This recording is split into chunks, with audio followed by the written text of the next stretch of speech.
Good morning everyone, कैसे हो आप सभी। आप सबका स्वागत है आपके अपने YouTube channel Saqib Kumar sir पर। जो यहाँ पर टॉपिक चल पढ़ा रहा था मैं आपको, वो टॉपिक था लाभ हानि, प्रॉफिट लॉस।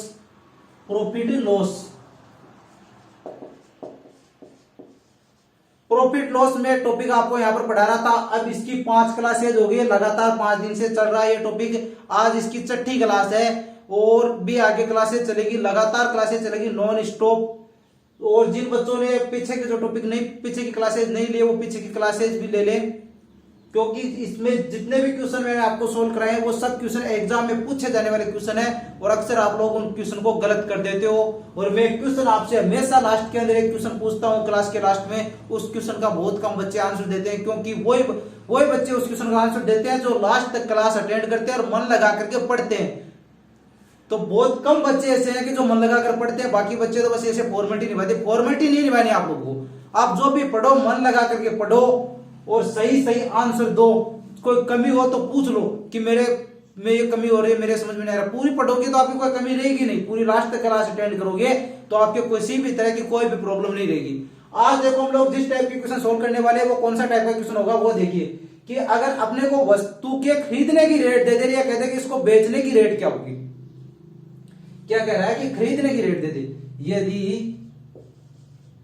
n रुपए में ए वस्तु खरीदी जाए, यदि n रुपए में ए वस्तु खरीदी जाती है तो बेचने का मूल्य निकालो। बेचने का मूल्य n रुपए में ए वस्तु खरीदी जाती है, n रुपए में ए वस्तु खरीदी जाती है, यानी n रुपए में ए की दर से वस्तु खरीदी जाती है। ए क्या है? वस्तुओं की संख्या है, n क्या है? रुपए है।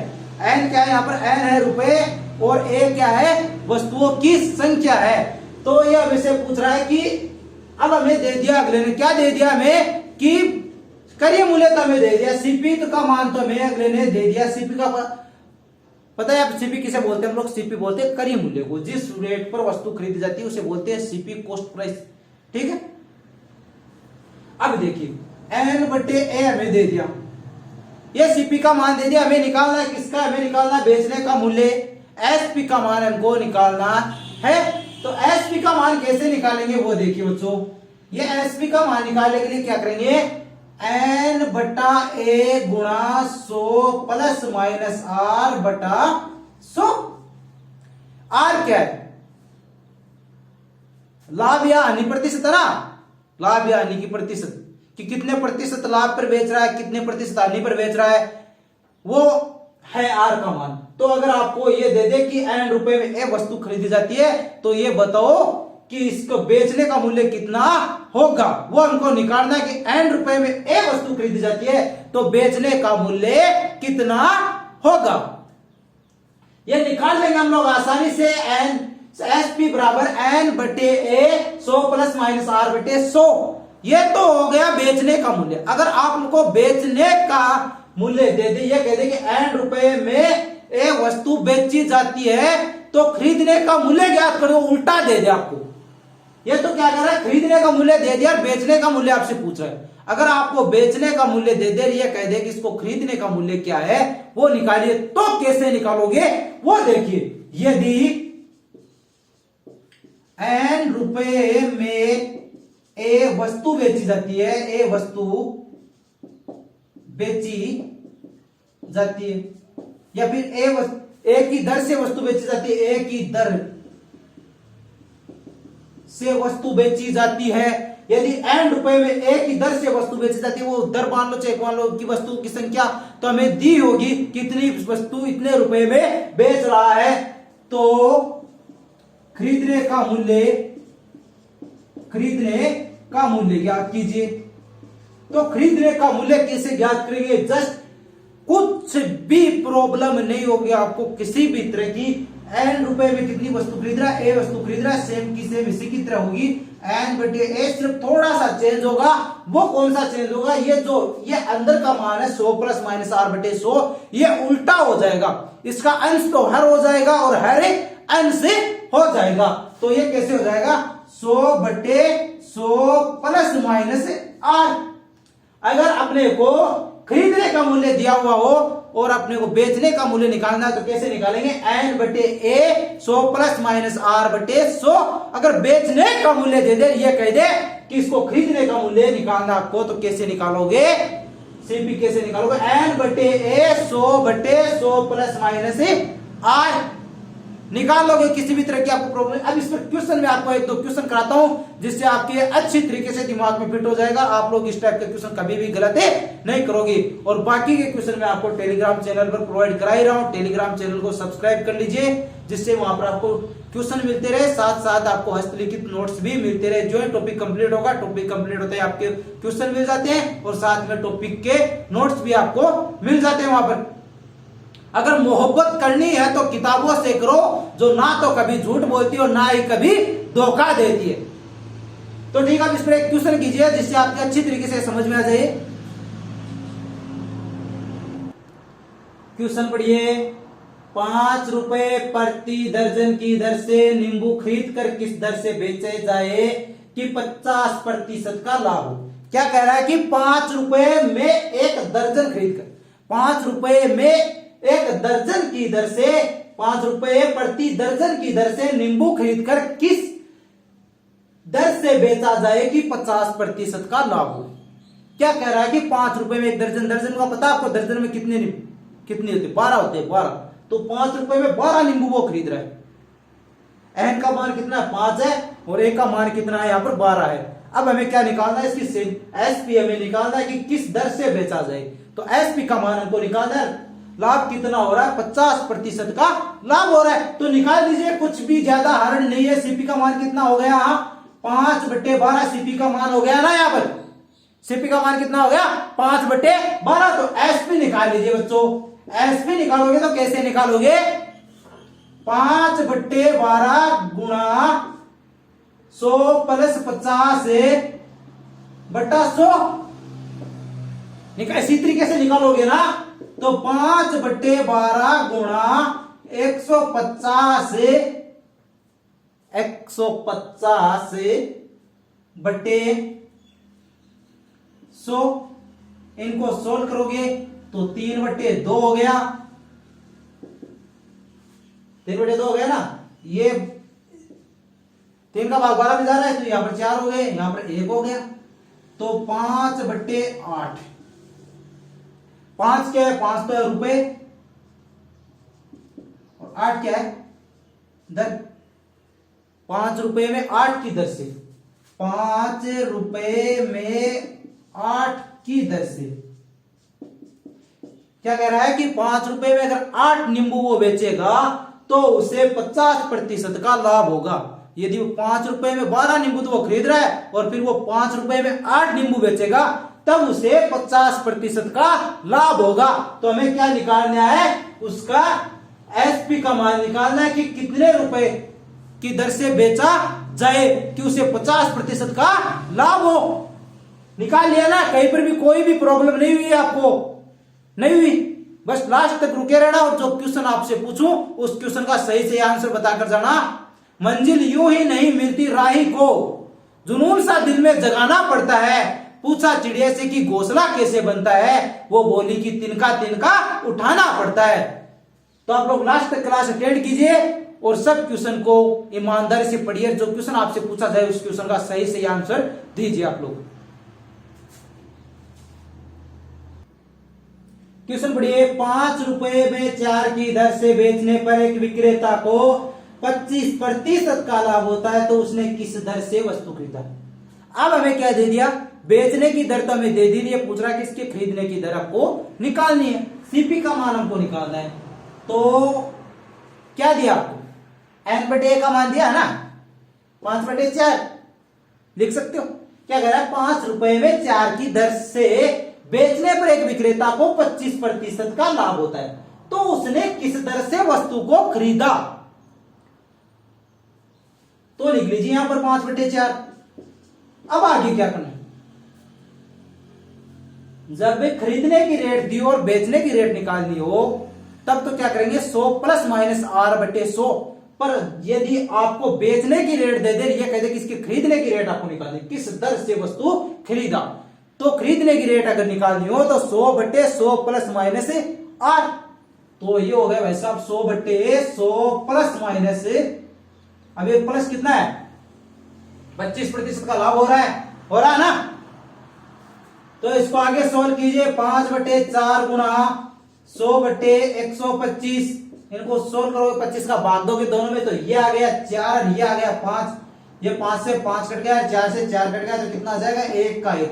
1 रुपए में 1 की दर से वस्तु खरीद रहा है, 1 रुपए में 1 की दर से।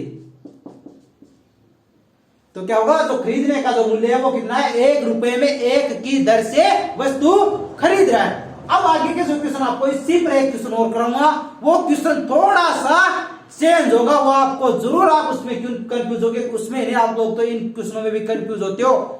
ज्यादातर बच्चे ये क्वेश्चन गलत कर देते हैं, क्यों करते हैं, क्योंकि वो इसको ध्यान से नहीं पढ़ते, जो बातें बताई जाती है वो बातें दिमाग में नहीं फिट होती, प्रैक्टिस कम करते हैं। तो जो आपको जो तरीका बताया जाता है उस तरीके से अगर आप लोग इन क्वेश्चन को सोल्व करोगे तो आसानी से इन क्वेश्चन को सेकंडों में सोल्व कर पाओगे, वरना तो आप लोग वहां पर 2-2, 3-3 क्वेश्चन का टाइम एक ही क्वेश्चन में ले लोगे, फिर भी उस क्वेश्चन को गलत कर दोगे। समझ गए? तो आपको क्वेश्चन को गलत नहीं करना, वहां पर सही करना। आपका टारगेट ये होना चाहिए कि मैं जितने भी क्वेश्चन करूं सब सही करके आऊं वहां पर, और ज्यादा से ज्यादा क्वेश्चन करके आऊं, तभी कर पाओगे जब आप पूरी क्लास अटेंड करोगे और लास्ट में जो क्वेश्चन पूछा जाता है उसका ईमानदारी से आंसर दोगे। समझ गए? तो अब एक क्वेश्चन और कीजिए, इस पर पता चल जाता आपका कि आपको कितना समझ में आया। क्वेश्चन बढ़िए, 1 रुपए में 12 की दर से कांच की गोली बेचने पर 12% की हानि होती है, तो उसे कितनी दर से बेचा जाएगी 32% का लाभ। पीछे वाले 2 क्वेश्चन कराए थे उनसे बिल्कुल ही अटकर आ गए, तो बिल्कुल ही अटकर आ गया, पर घबराने की बात नहीं, इस क्वेश्चन को भी हम लोग सोल्व कर देंगे। जिस तरीके से उन क्वेश्चन को सोल्व किया था उसी तरीके से सोल्व करेंगे, बस थोड़ा सा चेंज करेंगे, वो आपको बता दूंगा चेंज कहां पर करना है। इसी क्वेश्चन को आप लोग अगर इस तरीके के अलावा करते हो तो इस क्वेश्चन में आप लोग 2 गुना 3 गुना ज्यादा टाइम ले लोगे, पर इस तरीके से करोगे तो एकदम सही टाइम पर इस क्वेश्चन को सोल्व कर दोगे, जितना टाइम आपको मिलता है उससे भी कम टाइम में। देखो क्या कह रहा है कि 1 रुपए में 12 की दर से कांच की गोली बेचने पर 12% की हानि होती है, तो उसे कितनी दर से बेचा जाए कि 32% का लाभ हो। अब दोनों ही दर, बेचने की दर ही तो देती है, बेचने की दर ही हमसे पूछ रहा है ना, खरीदने की दर नहीं दी ना इसमें, नहीं दी। बेचने की दर देकर के खरीदने की दर भी नहीं पूछी उसने, नहीं पूछी, फिर भी इसको सोल्व करेंगे। अब देखो ये क्या दर, कांच की गोली बेचने में, ये नाम सुनने को मिलता है, देखने को नहीं मिलता ये कांच की गोली। आजकल तो कांच की गोली खेलते हैं बहुत कम लोग मिलते हैं, बच्चे खेलते ही नहीं, सब मोबाइल में लगे रहते हैं, फ्री फायर खेलते हैं, पबजी खेलते हैं, लूडो खेलते हैं, वो मोबाइल में लगे रहते हैं पूरे दिन। ये कांच की गोली वगैरह, क्रिकेट वगैरह, गिल्ली डंडा वगैरह पहले के टाइम में थे। आजकल के बच्चे तो इनको जानते नहीं कि कांच की गोली होती भी क्या है। बहुत से बच्चे ऐसे होते हैं जिनको कांच की गोली के बारे में पता भी नहीं होता है। तो अभी देखो ये देखने को ना मिलते हैं कांच की गोली, पहले वाले बच्चे खेलते थे, बहुत ज्यादा इंटरेस्ट रखते थे इसमें, आजकल के बच्चे नहीं रखते। अभी देखो क्वेश्चन में क्या कह रहा है कि 1 रुपए में 12 की दर से कांच की गोली बेचने पर 12% की हानि होती है, तो उसे कितने की दर से बेचा जाए कि 32% का लाभ हो। तो हमें एसपी का मान हमें को निकालना है, तो वो कैसे निकालेंगे वो देखिए। करना कुछ भी नहीं है, 1 रुपए में 12 कांच की गोली खरीद ली, 1/12 लिख दिया, सेम वही चीज है ना। अब हमें कितने प्रतिशत लाभ कमाना है, 32% लाभ हमको कमाना है, तो 100 प्लस 32। अब इसमें भाग किसका देना, 100 का भाग नहीं देना। यहाँ पर आपको कितनी प्रतिशत हानि हो रही, 12% हानि हो रही है पहले बेचने पर। यदि 1 में 12 की दर से यदि कांच की गोली बेच रहा है तो आपको 12% की हानि हो रही है, तो ये लिख दीजिए यहाँ पर 100 - 12। क्वेश्चन को पढ़ना, गलती मत कर बैठना। इस तरीके की बात पूछी हो तभी इस क्वेश्चन को इस तरीके से सोल्व करना, पीछे वाली बात पूछी हो तो ये तरीका मत लगा देना। कैसे लगाओगे आपको यहाँ पर, तो वहां पर तो एक ही मान देगा कि इतने प्रतिशत लाभ होना चाहिए या फिर इतने प्रतिशत हानि होनी चाहिए, पर यहाँ पर तो 2 चीज दे दी, हानि भी दे दी, लाभ भी दे दिया। तो इस क्वेश्चन को हम लोग ये तरीका अप्लाई कर रहे हैं यहाँ पर सोल्व करने के लिए। तो कर लीजिए सोल्व इसको, 1/12 गुणा 132/88। किसी कॉमन संख्या भाग जा रहा है, ये जा रहा है भाई, इनमें जा रहा है 44 का भाग, इसमें तो गया 3 बार और इसमें गया 2 बार, तो 12 3 से कट रहा है 4 बार कट रहा है, तो ये होगा 1/8। 1 रुपए में 8 की दर से ₹1 में 8 की दर से वो अगर कांच की गोली बेचेगा तब उसे 32% लाभ होगा। ₹1 में 12 की दर से अगर कांच की गोली बेच रहा है तो उसे 12% हानि होती है। तो 12% हानि उसी हो रही है ₹1 में 5 की दर से, ₹1 में 12 की दर से बेचने पर, ₹1 में 12 की दर से बेचने पर तो उसे 12% हानि हो रही है, और ₹1 में 8 की दर से बेचने पर उसे 32% का लाभ हो रहा है। और इससे आप लोगों को अगर ये पूछ ले कि इसके खरीदने का मूल्य तो वो भी निकाल सकते हो आप लोग, वो खुद निकाल के ट्राई करके देखना निकलता है या नहीं निकलता। नेक्स्ट टाइप का क्वेश्चन कराता हूं आपको, तैयार रहो नेक्स्ट टाइप के क्वेश्चन के लिए।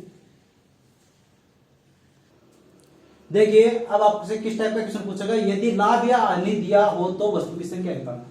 आपको क्वेश्चन में लाभ या हानि देगा, फिर आपसे पूछेगा कि वस्तु की संख्या निकालिए। तो वस्तुओं की संख्या कैसे निकालेंगे, वस्तु की संख्या निकालेंगे तो वो कैसे निकालेंगे वो देखिए। तो पहले तो मैं ये जो जितना लाभ या हानि हो रहा है वो उस पर लिख दीजिए, ऊपर लिख दीजिए। फिर नीचे आपको भाग किसका देना है, इसमें भाग देना आपको एक वस्तु पर लाभ या हानि, एक है वस्तु पर लाभ या हानि। आपको दिया होगा कि इतने रुपए का लाभ हो रहा है और फिर आपको ये दे देगा इतने रुपए में इतनी वस्तु खरीद रहा है और फिर इतने रुपए में इतनी वस्तु बेच रहा है। तो उस पर आपको ये पूछेगा कि वस्तुओं की संख्या कितनी है, तो उसे इतने रुपए का लाभ या हानि होगी। तो वो कैसे निकालोगे आप लोग, टोटल जो लाभ या हानि दिया होता है उसको तो ऊपर लिख दीजिए और फिर वस्तु की दर से आपको क्या करना है, एक वस्तु पर लाभ या हानि निकाल करके उसमें भाग दे देना, लाभ या हानि में दे दोगे। समझ में नहीं आया मुझे पता है, एक क्वेश्चन कराऊंगा तो आपके अच्छी तरीके से समझ में आ जाएगा ये। तो एक क्वेश्चन कीजिए आप लोग इस पर प्रैक्टिस के लिए। क्वेश्चन पढ़िए, ध्यान से पढ़ो क्वेश्चन को, कहीं पर भी कोई भी गलती मत करना। एक विक्रेता ₹3 में 5 की दर से नींबू खरीदकर ₹5 में 8 की दर से बेच देता है तो उसे ₹18 का लाभ होता है। तो बताइए उसने कितना नींबू खरीद कर बेचा। क्या कह रहा है कि एक विक्रेता ₹3 में 5 की दर से नींबू खरीदकर ₹5 में 8 की दर से बेच देता है तो उसे ₹18 का लाभ होता है, ₹18 का लाभ होता है। तो बताइए उसने कितना नींबू खरीद कर बेचा।